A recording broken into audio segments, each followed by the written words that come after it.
The cocktail party was in full swing when I arrived.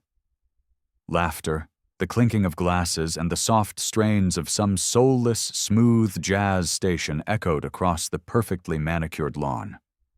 The only problem was that it was my lawn, my pool, and my 75-year-old mother was staring out the kitchen window with a look of pure, bewildered confusion on her face.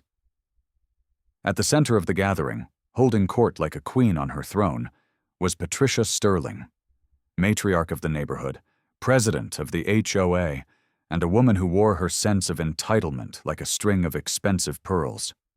I had just closed on this house a week ago, a quiet place for my parents to live out their retirement, a place with a pool for my father's physical therapy. It was supposed to be a sanctuary. It had already become a battlefield. I walked onto my back patio, and the music faltered. The laughter died. A dozen pairs of eyes turned to me, and the air crackled with a tension that was thick and ugly. Patricia Sterling, a woman in her late 60s with a face that looked like it had been chiseled from a block of disapproving marble, finally turned to face me. She didn't look surprised.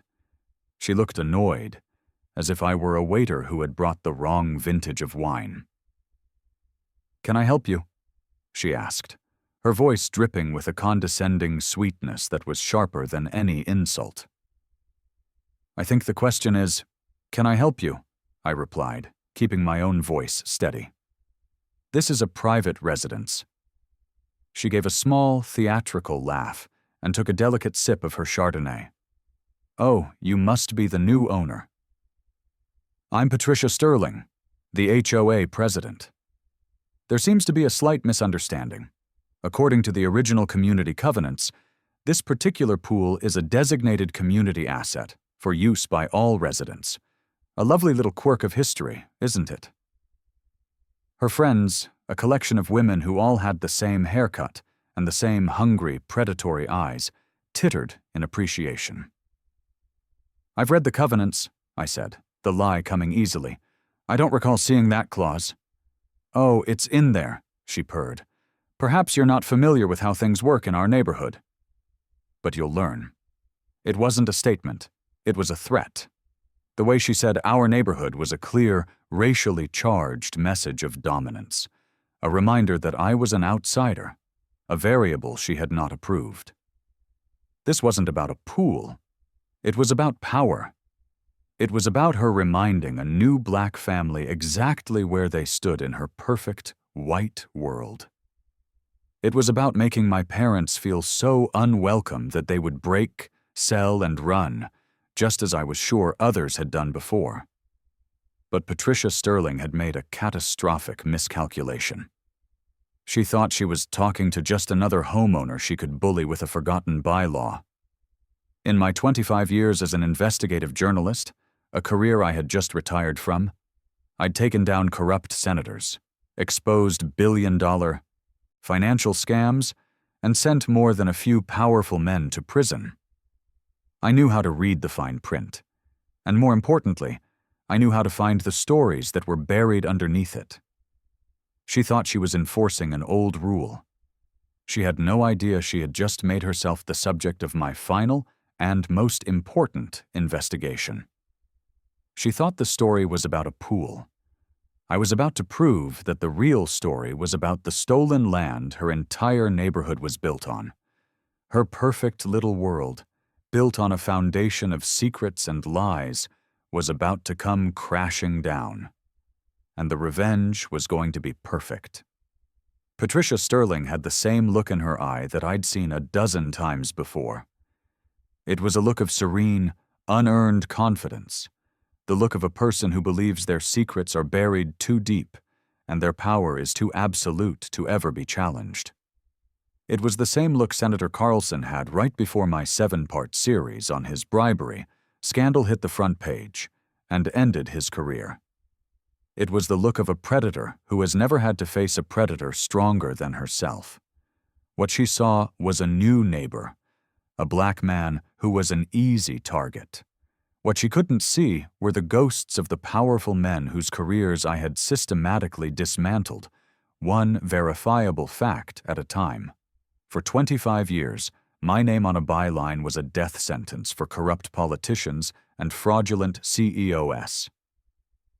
I wasn't a columnist. I was an investigative journalist for one of the largest papers in the country. I didn't deal in opinions. I dealt in evidence, in documents, in the kind of irrefutable proof that ends careers and launches federal investigations. They called me a giant killer after the Governor Thompson scandal, where I used a forgotten trail of public works contracts and shell corporations to uncover a massive kickback scheme that sent him and 3 of his top aides to federal prison. My specialty was finding the truth that powerful people paid millions of dollars to keep buried. And my entire life had been about one thing: proving that no one, no matter how wealthy or well-connected, is above the truth. But I had walked away from that life. My parents, the 2 people who had sacrificed everything to give me a shot at that career, were getting older.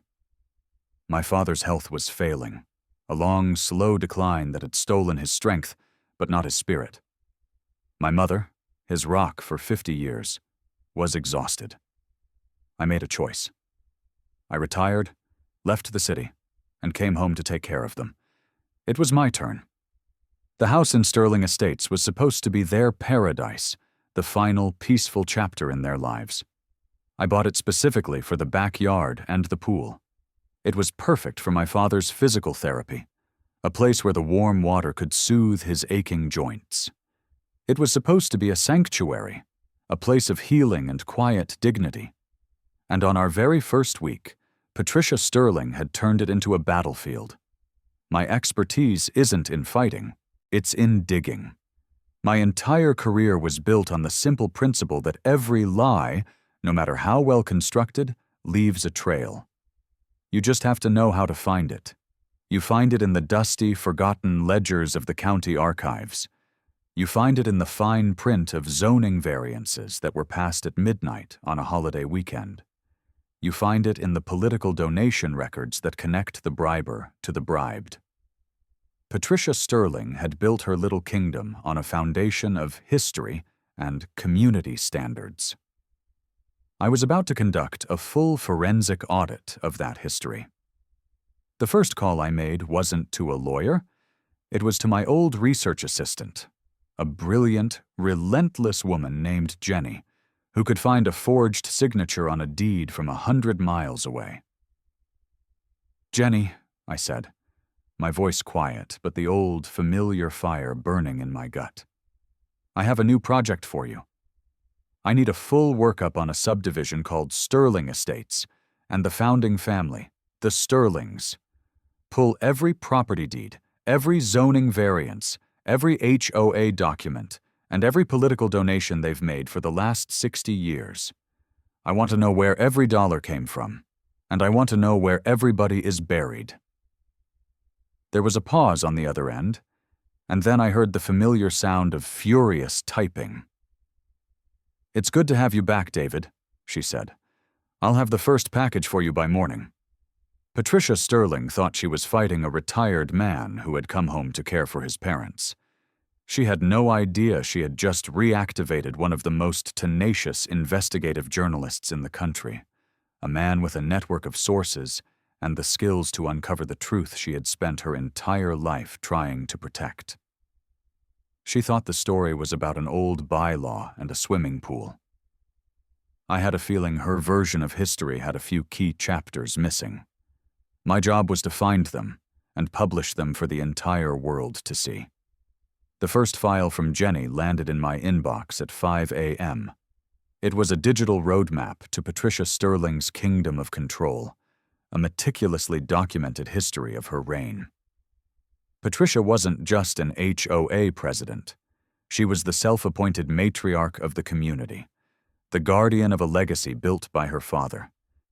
She didn't rule with a fist. She ruled with a whisper, with a condescending smile, and with a deep, abiding belief that she was the sole arbiter of who belonged in her world. Her racism wasn't the loud, vulgar kind. It was the quiet, systemic, country club bigotry that cloaks itself in the language of preserving the neighborhood's historical character and maintaining aesthetic standards. She saw herself not as a racist, but as a curator, a noble protector of a perfect, white, suburban ideal. Her methods were a form of slow, bureaucratic strangulation. The files Jenny sent were filled with stories, each one a case study in her particular brand of cruelty. Last winter, she waged a 2-month war against the Goldstein family over the electric Hanukkah menorah they placed in their front window. The official violation notice cited a breach of the seasonal aesthetic guidelines. The daily fines and the threatening letters from the HOA's lawyer continued until the Goldsteins, a quiet family who had never had a single complaint against them, finally, heartbroken, took it down. They sold their house in the spring. Then there were the Wilsons, a young interracial couple. Their crime? Painting their front door a vibrant shade of blue that Patricia deemed a non-conforming color that disrupts the visual harmony of the streetscape. They fought her for 6 months, but the legal fees and the constant low-level harassment wore them down. They sold, too. The pattern was undeniable.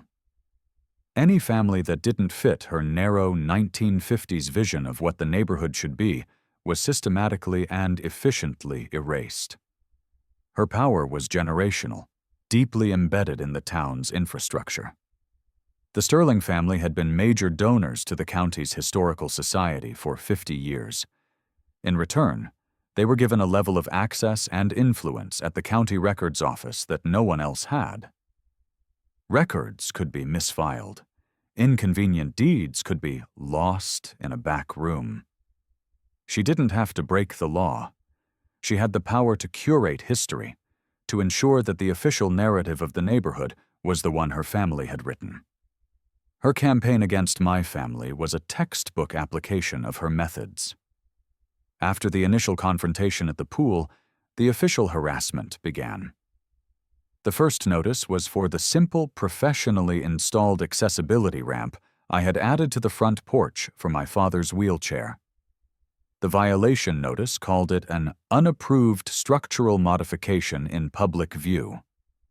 She was fining my family, with a disabled father and a mother in her 70s, for making their home accessible. The cruelty was the point. The next week, when my sister came to visit our parents, her car was towed from the designated guest parking space within an hour. The reason, according to the HOA, was unauthorized long-term guest parking. My sister was there for dinner. Patricia was sending a clear message. You are not welcome here.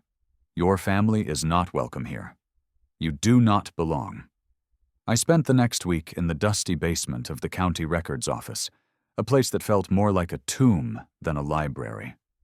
I was looking for the origin story of that community asset bylaw, the weapon she had tried to use against me. I followed the trail back, through decades of meeting minutes and property filings. And then I found it. A faded, hand-drawn plat map from the 1960s, tucked away in a mislabeled folder. I almost missed it. But the name at the top of the map wasn't Sterling Estates. It was Oakwood Community. And the property lines, the names of the owners, were completely different. I was looking at a ghost, an entire community that had been systematically erased from the official map. Patricia wasn't just preserving a neighborhood's character. She was guarding the crime scene where her family had murdered one. The old map wasn't just a piece of paper. It was a treasure map, and the treasure was a buried crime. The name Oakwood Community became my obsession. For the next 2 weeks, the county records office became my new home. I was back in my element, a hunter on a 50-year-old cold case, surrounded by the smell of decaying paper and forgotten history. I started by methodically pulling every property deed associated with the Oakwood area from 1960 to 1975. The names on the deeds from the early 60s were a tapestry of a thriving black community. Harris, Jean-Baptiste, Carter. These were families who had owned their land for generations, small farms and homesteads that formed the heart of the Oakwood community. Then, as I moved into the late 60s and early 70s, the pattern began to change. The names on the deed started to shift, one by one, to a single entity. Sterling Development Corporation, the company owned by Patricia Sterling's father. The sale prices were insultingly low, a fraction of the land's actual value, suggesting sales made under duress. But I needed to know the mechanism. How did one man manage to force an entire community off its land so quickly and so quietly? The answer, I discovered, was in the documents for the surrounding white neighborhoods that Sterling was also developing at the time. Buried deep in the fine print of their original HOA covenants from that era was the weapon. Racially restrictive covenants. They were legal documents, filed with the county, designed to enforce segregation. They explicitly prohibited the sale or lease of property to any person not of the Caucasian race. It was systemic racism, codified in legal ink. Sterling had built a wall of paper around the black community of Oakwood. He made it impossible for them to get bank loans for improvements, as their properties were now adjacent to racially restricted zones. He made it impossible for them to sell their land to other black families, strangling their ability to build generational wealth. He isolated them, cut off their economic oxygen, and then, when they were desperate, he swooped in and bought their land for pennies on the dollar. He didn't just build a subdivision, he engineered a quiet, legal, and utterly ruthless act of ethnic cleansing. A digital paper trail wasn't enough. I needed a human story. I needed a witness. I started a search for the descendants of the Oakwood families. I spent days cross-referencing old property records with ancestry databases and social media, a digital ghost hunter searching for the echoes of a lost community. After a dozen dead ends, I found him. Mr. Elias Harris. His name had been on one of the largest parcels of land in the old Oakwood map. He was 82 years old and living in a small, modest home in a different part of the city. When I knocked on his door, he was suspicious, his eyes wary. But when I showed him the old map, the one with his family's name on it, his entire demeanor changed. He invited me in, and for the next 3 hours, the story of the Oakwood community came pouring out. He spoke of a vibrant neighborhood, of community barbecues and shared gardens, and then he spoke of the pressure campaign from Sterling's father, the threatening letters from lawyers, the sudden difficulty in getting loans, the feeling of being slowly and deliberately choked out. He told us he was improving the area, Mr. Harris said, his voice thick with a 50-year-old anger. What he did was steal our homes. He stole our history. Then he stood up and walked to an old wooden chest in the corner of his living room. He came back with a small, worn cardboard box. "I kept everything," he said. Inside was a time capsule of a crime. The original deed to his family's land, the threatening letters from Sterling's lawyers, filled with coded language about maintaining community standards, and a faded black and white photograph of a dozen families, his own among them, standing proudly in front of the Oakwood community's small church, a building that was now buried under the 9th hole of the Sterling Estates golf course. He had the human story, and he had the physical proof. I now had all the pieces: the illegal, racially restrictive covenants, the fraudulent deeds showing the systematic below-market value land grab, a credible, sympathetic living witness with his own trove of documentation, and a clear, unbroken line from that historical crime to the current, racist actions of Patricia Sterling. She wasn't just an overzealous HOA president. She was the heiress to a criminal enterprise, and she was using the same tactics of exclusion and intimidation her father had perfected 50 years ago. I spent the next week building my case, not for a courtroom, but for the court of public opinion. I scanned every document, recorded a 2-hour video interview with Mr. Harris, and wrote a meticulously researched 10,000-word feature story, complete with a detailed timeline of the crime. The story of a community that had been stolen and erased from history. Patricia Sterling was about to host her annual Founders' Day Gala, a lavish, self-congratulatory event to celebrate her father's visionary leadership. I decided it was the perfect venue to present the real history of the neighborhood. She wanted to celebrate her father. I was about to expose him as a thief, a racist, and the architect of a crime that had been buried for half a century. The Sterling Estates Founders' Day Gala was Patricia's annual coronation, a carefully staged performance of wealth, power, and a completely fabricated history. The HOA clubhouse was transformed, dripping with white linens and ostentatious floral arrangements. The air was thick with the scent of expensive perfume and the low murmur of the county's elite.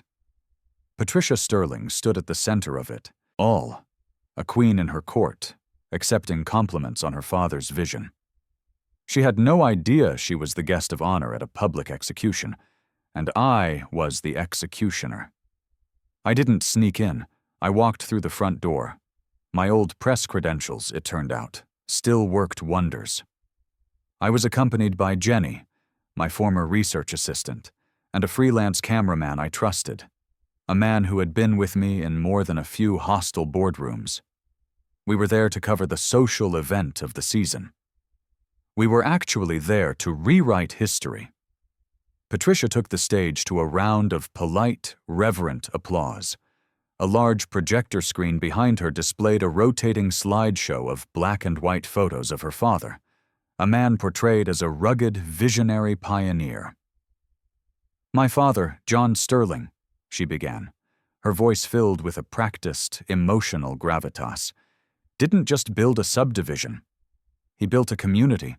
He took an empty, undeveloped piece of land and, with his own 2 hands and an unwavering belief in the American dream, he created the sanctuary we all call home."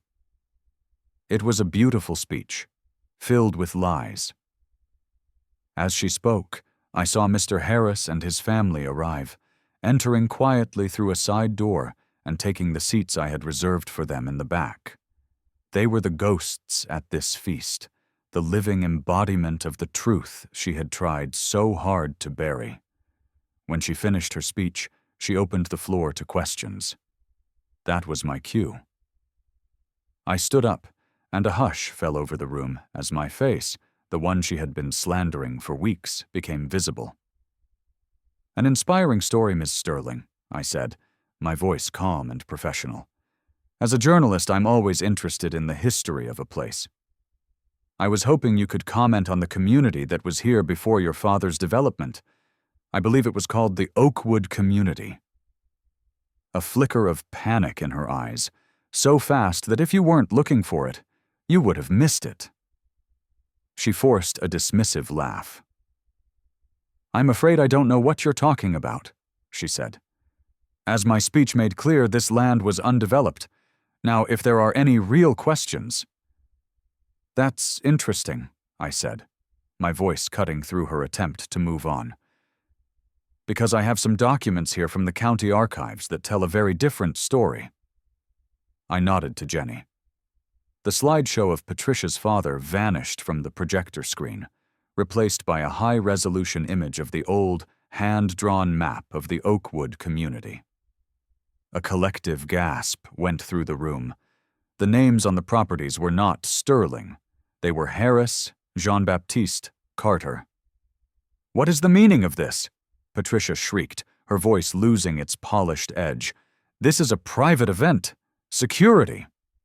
"This is a historical document, Ms. Sterling," I continued, my voice a steady counterpoint to her rising hysteria. I nodded to Jenny again. The map was replaced by a scanned copy of a 1968 HOA covenant from a neighboring subdivision. The racially restrictive clause highlighted in a damning red. And this is the weapon your father used. A legal tool to ensure that the families of Oakwood, black families, couldn't get loans, couldn't sell their properties, couldn't build wealth. A tool to strangle them financially until they had no choice but to sell to him for pennies on the dollar. Lies! Slander! She screamed, her face a mask of fury. Two of her security guards started moving toward me, but they stopped as the crowd, now murmuring angrily, turned to watch. Is it a lie, Ms. Sterling? I asked, my voice echoing in the now silent room. Or is it just a part of the story you decided to edit out? I nodded to Jenny one last time. The document on the screen was replaced by a live video feed from our camera at the back of the room. I'd like to introduce someone who can speak to the history of the Oakwood community personally. The doors opened, and Mr. Elias Harris, leaning on the arm of his granddaughter, walked slowly and deliberately down the center aisle. The entire room, including the security guards, was frozen, captivated by the quiet dignity of this old man. He didn't need to shout. He simply took the microphone and told his story. He spoke of his family, of his home, of the vibrant community that had been stolen from them. He held up the faded black and white photograph of the families of Oakwood, their proud, hopeful faces a stark contrast to the grim reality of what had been done to them. This, he said, his voice trembling with the weight of 50 years of injustice, is the community your father destroyed so that you could have this party. The room erupted. The carefully constructed facade of Sterling Estates, its history, its very identity, had been shattered. The wealthy residents were horrified, not just by the moral atrocity, but by the sudden, sickening realization that their own beautiful homes were built on a foundation of a monstrous crime. The press was in a feeding frenzy. Patricia Sterling stood on the stage, utterly alone, her family's legacy not just questioned, but executed in front of her entire social circle. As Mr. Harris and I were leaving, surrounded by a throng of reporters, Patricia, her face a twisted mask of pure hatred, shoved her way through the crowd. She got right in my face, her voice a low, venomous hiss. "You've destroyed my family," she spat. "You have no idea what you've just unleashed." This isn't over. It was a raw, personal threat, the sound of a cornered animal promising one last, desperate fight. Patricia Sterling's threat was the desperate snarl of a fallen queen. She was still thinking in terms of personal vendettas, of back-alley fights. I was thinking about systemic annihilation. The public takedown at the gala wasn't the end of my investigation. It was the beginning of the public phase. The story wasn't just a moment at a party. It was a weapon.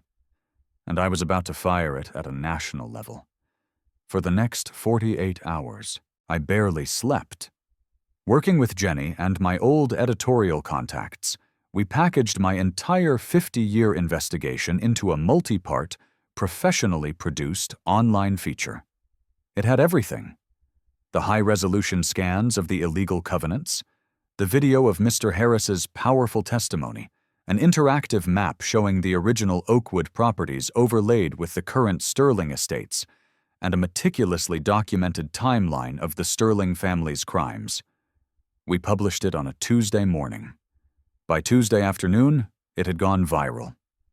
The story was a firestorm, a perfect storm of historical injustice, modern-day racism, and a compelling David versus Goliath narrative. Number-sign justice for Oakwood was trending nationally. It was picked up by every major news outlet, from the New York Times to CNN. Civil rights organizations issued press releases demanding a federal investigation. Legal scholars began dissecting the case as a textbook example of historical housing discrimination. Patricia Sterling hadn't just been exposed in her own community. She and her entire family legacy were being publicly tried and convicted in the court of public opinion on a national stage. The story did what I knew it would do. It acted as a beacon. For 50 years, the descendants of the Oakwood families had been scattered, disconnected, their stories of injustice fading into private family lore. Now, they had a rallying point. My article gave them the proof they had always lacked. Within a week, my lawyer was fielding calls from families across the country. The children and grandchildren of the people in Mr. Harris's faded black and white photograph were finding each other, sharing their stories, and realizing the scale of the crime that had been committed against their ancestors. Led by Mr. Harris, they formed a coalition, and the legal retaliation began. It wasn't a small lawsuit. It was a massive, multi-generational class action lawsuit filed against the Sterling family estate, seeking hundreds of millions of dollars in restitution for the stolen land and the decades of lost generational wealth. The national outrage and the sheer, undeniable weight of the evidence I had published forced the hand of the federal government. The Department of Justice, pressured by a coalition of civil rights groups and a dozen members of Congress, launched a high-profile federal investigation into the Sterling family's historical violations of the Fair Housing Act. My published investigation became their official roadmap. The quiet, respectable Sterling family, a pillar of their community for half a century, was now the subject of a federal racketeering probe. Their world collapsed with a speed and ferocity that was breathtaking. The Sterling family name, once a symbol of wealth and prestige, became synonymous with racist exploitation. Their charitable foundation was exposed as a tax shelter, and its assets were frozen. Banks that had done business with them for decades called in their loans. The social and financial retribution was absolute. Patricia became a pariah, shunned by the same elite class she had once ruled. Her friends stopped answering her calls. The country club revoked her membership. She was utterly, completely alone, trapped in her mansion, a prisoner of the history she had tried so desperately to control. But the fight wasn't over. I got a call late one night from Jenny. Her voice was tight with urgency. "David, the feds are moving to freeze all of the Sterling family's domestic assets, but they're moving their money. Fast. They're liquidating everything they can and funneling it into a series of offshore accounts. They're not just fighting the lawsuit. They're trying to escape with the spoils of their crime before the government can seize it." Patricia's reputation was in ashes, but the money her father had stolen, the foundation of her entire life, was still very real. The final battle wasn't about history anymore. It was about making them pay, literally. The Sterling family's final, desperate act was to try and outrun the consequences of their own history. They thought they could hide their stolen fortune behind a wall of international banking laws and offshore shell corporations. They were still thinking like old money aristocrats, believing that their wealth made them untouchable. They were about to get a final, brutal lesson in modern journalism and federal power. I made one last call, not to a lawyer, but to my old editor, and I gave him the final piece of the story: the money trail. The next day, a new headline hit the front page: "Sterling family attempts to hide assets in offshore accounts amidst federal probe." Working with my research, the Department of Justice moved with swift, surgical precision. They coordinated with international authorities, and within 48 hours, every offshore account, every hidden asset, every last dollar of the Sterling family's stolen legacy was frozen. Their last escape route was gone. The legal victory that followed was historic. The class action lawsuit, representing the descendants of the dozens of families displaced from the Oakwood community, was a resounding success. The court, presented with the mountain of irrefutable evidence I had uncovered, ordered the Sterling family to pay hundreds of millions of dollars in restitution. They were forced into bankruptcy. Patricia Sterling's mansion, the symbol of her family's fraudulent empire, was seized and liquidated, along with every other asset they owned. She was not just a social pariah. She was financially annihilated, a queen left with no subjects, no castle, and no crown. The old, corrupt HOA, with its leader disgraced and its finances in ruin, was formally dissolved by a vote of the residents. A new, diverse community board was elected, with Mr. Harris's granddaughter as its first president and me as a senior advisor. Our first official act was to publicly and permanently abolish the racist community asset bylaw that had started this whole fight. The settlement money was used to create the Oakwood Community Restitution Fund, a professionally managed trust that provided scholarships, down payments for new homes, and small business grants to the descendants of the families whose futures had been stolen. It wasn't just a payout. It was a tangible act of restorative justice, a down payment on a debt that had been owed for 50 years. In a final, beautiful act of poetic justice, the community fund used a portion of its money to purchase the seized Sterling mansion. It was gutted, renovated, and reborn as the Oakwood Community Center, a public space dedicated to historical education and community gatherings. The story ends where it began, in the backyard of my parents' home, by the pool. It was a warm, sunny Saturday afternoon. The air was filled with the sounds of laughter and splashing water. My father, looking healthier and happier than he had in years, was floating gently in the pool, the water a perfect therapy for his old, tired joints. My mother sat on a lounge chair, a genuine, stress-free smile on her face. Our guests of honor were Mr. Harris and his grandchildren. They were all in the pool, his grandkids teaching my dad a new card trick. This space, which Patricia had tried to turn into a symbol of racist exclusion, had become exactly what it was always meant to be: a place of healing, of family, and of peace. Mr. Harris sat with me at the edge of the pool, watching the children play. "You know," he said, his voice quiet but strong, "for 50 years I thought our story was gone forever. Buried. You gave it back to us, David." I looked at my parents, at his family, at the beautiful, chaotic, and wonderfully diverse scene before me. "It was always your story, Mr. Harris," I replied. "It just needed to be told." Patricia Sterling spent her life trying to bury the past. She believed that if a story isn't told, it isn't true. But the truth doesn't need to be told. It just needs to be found. And my job was always to find it.